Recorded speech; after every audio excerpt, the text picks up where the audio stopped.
Както се казва в този запис, ние ще направим изборите с наше МВР. И, както се вижда, се действа активно, за да стане наистина Министерството на вътрешните работи наше, в кавички, на ППДБ.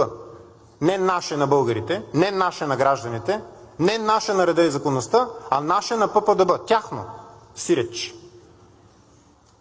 Но очевидно и това не е достатъчно, защото станахме свидетели на още нещо. Поредното брутално вмешателство във вътрешните работи. Миналата седмица среща в Централната избирателна комисия.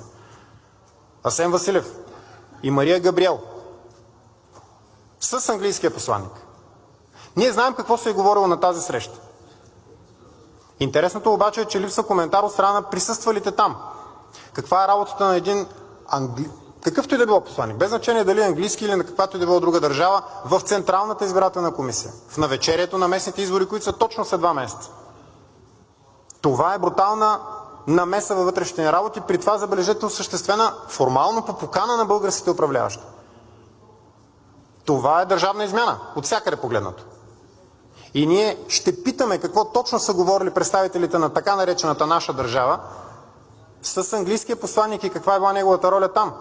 Ако не получим задоволителен отговор, отново ще сезираме ДАНС и прокуратурата. Разбира се, знаем, че да чакаме отговор от ДАНС и прокуратурата е да чакаме от умрял писмо. Тъй като те не са наши на българите, не са наши на държавата, не са наши на държавността и на гражданите, а са техни. На няколко човека.